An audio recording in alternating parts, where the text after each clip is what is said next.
Salutations révolutionnaires. Tout d'abord, au nom de la Ligue de défense noire africaine, nos sincères condoléances au peuple russe et aux familles des victimes. Frappés ce soir par une attaque terroriste barbare, lâche, à Moscou, sur des civils pendant un concert de rock.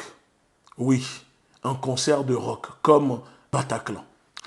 L'attaque de ce soir contre la Russie, que nous sommes en train de voir, ces images qui circulent en ce moment, les vidéos, etc., nous rappelle encore une fois comment l'impérialisme peut devenir barbare et féroce. L'attaque contre la Russie ce soir démontre comment les Occidentaux sont des sauvages, comment les services, les gouvernements, l'OTAN, les États-Unis, la France peuvent devenir sauvages et criminels quand il s'agit de sauver le peu d'intérêt qu'il reste. Parce que quand l'impérialisme est blessé, quand l'impérialisme n'a plus d'échappatoire, l'impérialisme est comme un lion. Il devient très féroce.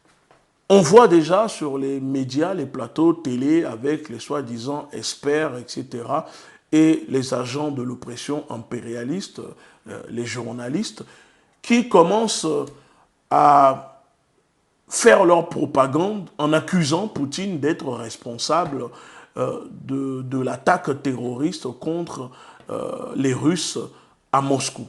Ça veut dire que si on écoute la propagande absurde de ces journalistes, Poutine fait massacrer son propre peuple pour ensuite accuser l'Ukraine. Mais le plus troublant, c'est la rapidité. Je dis bien, la rapidité. Les États-Unis ont tout de suite réagi, pas pour souhaiter leurs condoléances au peuple russe, ni à la Russie, mais pour dire qu'ils sont sûrs que les Ukrainiens, l'Ukraine, ne seraient pas derrière l'attaque qui vient d'avoir lieu à Moscou. Alors, on peut se poser la question, pourquoi les États-Unis s'empressent-ils d'annoncer, de déclarer que les Ukrainiens ne sont pas responsables de ce qui se passe? Et pourquoi, après les déclarations des États-Unis, le narco-fureur Zelensky déclare que l'Ukraine n'a rien à voir là-dedans, que ce n'est pas l'Ukraine l'auteur de l'attaque terroriste. Et plus tard, Zelensky annonce en disant que c'est la Russie, Poutine, qui a mené l'attaque pour ensuite intensifier ses frappes et accuser les Ukrainiens. J'ai l'impression qu'on assiste à du déjà vu et du déjà entendu. Oui, chers abonnés, c'est du déjà vu et du déjà entendu. Alors, souvenez-vous, quand il y a eu l'attaque terroriste contre le gazoduc Nord Stream, l'explosion, les médias, les mêmes personnes accusaient la Russie et Poutine d'être responsables de l'explosion. L'Ukraine, Kiev, les dirigeants terroristes ukrainiens n'ont pas hésité à dire que c'est la Russie qui a fait exploser le gazoduc pour ensuite accuser l'Ukraine. Et encore cette semaine, une enquête de journalistes français, allemands, etc. démontre que l'attaque terroriste contre le gazoduc a été perpétrée, menée par les services de renseignement ukrainiens, l'ancien chef des services de renseignement qui est aujourd'hui ambassadeur en Angleterre à Londres. Et ce n'est pas terminé. Souvenez-vous aussi de l'attaque terroriste contre le pont de Crimée. Zelensky s'était empressé d'accuser Moscou d'être responsable de l'attaque terroriste contre le pont pour accuser les Ukrainiens. C'est pour ça que je vous dis, c'est du déjà vu et du déjà entendu. Puisque nos amis journalistes se sont empressés d'accuser Poutine d'être responsable, d'avoir commandité l'attaque terroriste contre son propre peuple, etc., voici maintenant, on nous annonce que l'État islamique revendique l'attaque terroriste contre la Russie. Et la première question que je peux vous poser, c'est quel lien? Pourquoi l'État islamique commet une attaque terroriste contre la Russie.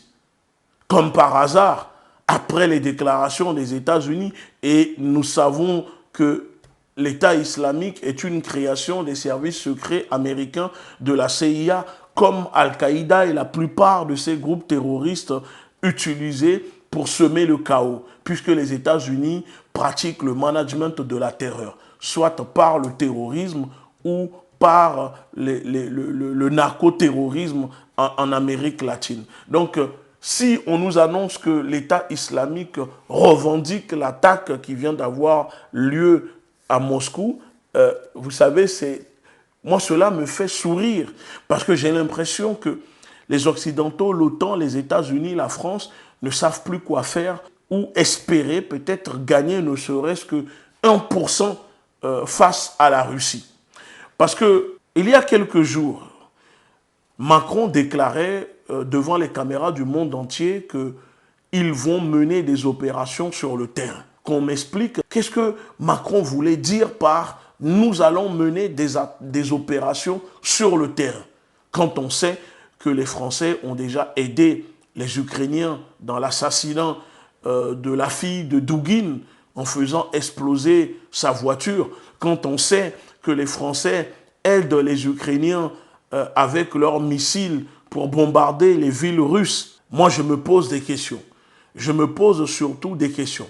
Il y a une source russe qui m'explique qu'une personne aurait été interpellée à proximité du lieu de l'attaque et que sur lui, il y avait un insigne d'un pays. Et il ne m'a pas dit quel pays. Tellement bizarre ce qui se passe, ce que nous venons d'assister, que je me pose la question si les Occidentaux pensent que les populations, les peuples sont encore si bêtes. Parce qu'aujourd'hui, les gens ont les yeux grandement ouverts. Et tout le monde connaît et voit la vérité aujourd'hui. Donc vous ne pouvez plus mentir aux gens. En plus de ça, vous savez, ce soir, pour moi, c'est une déclaration de guerre que l'Occident, l'OTAN, les États-Unis, la France, la Grande-Bretagne, avec le régime terroriste de Kiev, à la Russie et au peuple russe. Parce que entre les alertes des Américains le 7 mars, alertant leurs ressortissants de faire très attention que selon des informations qu'ils ont reçues, il y a une attaque terroriste en Russie, à Moscou, sur des lieux de concert. Et comme par hasard, nous sommes le 22 mars 2024, une attaque terroriste vient d'avoir lieu. Les Russes le savent. Nous le savons que l'attaque là qui vient d'avoir lieu, derrière, il y a la main des Occidentaux, de l'OTAN, des États-Unis et c'est supplétif. Parce que ce sont des attaques synchronisées.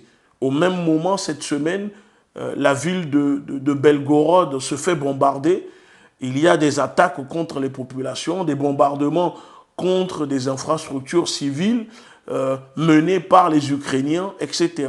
Et ce soir, une attaque aussi lâche et barbare sur des civils à Moscou. Moi, je pense que nous avons compris et nous comprenons que l'Occident est dos au mur.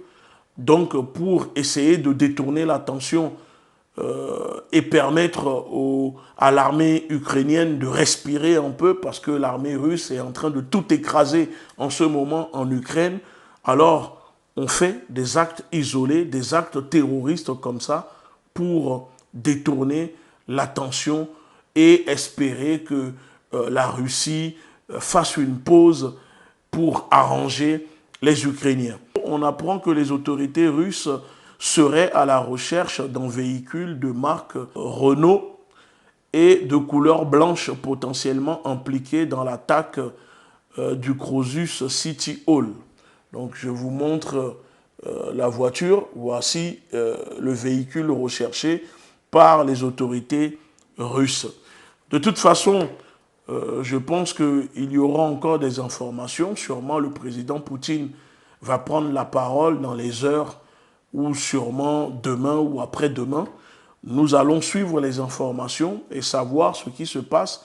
Et j'espère vraiment que si les terroristes de Kiev sont impliqués là-dedans, que le président Poutine prendra une décision radicale pour en finir avec les terroristes de Kiev. Finir cette vidéo.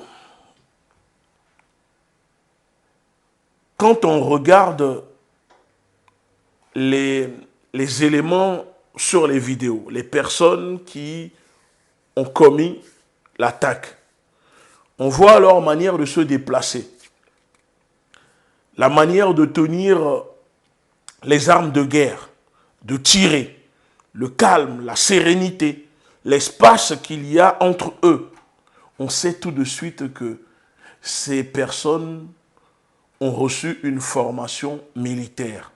On sait tout de suite que ces personnes qui ont attaqué aujourd'hui à Moscou sont des militaires. Ce ne sont pas des civils. Donc, nous dire que l'État islamique aurait revendiqué l'attaque, c'est nous prendre pour des jambons. Parce qu'on le voit. Si vous voulez, je peux, dans la prochaine vidéo, faire intervenir un expert militaire pour vous dire que les méthodes utilisées par les assaillants démontrent que ce sont des militaires. Donc faites très attention, n'écoutez pas la propagande des médias occidentaux, les médias mensonges et leurs journalistes qui veulent détourner l'attention pour dire que c'est la Russie, l'État islamique, patati patata. Nous savons qui sont derrière l'attaque qui vient d'avoir eu lieu ce soir à Moscou. Une pensée pour les victimes, nos salutations au peuple russe.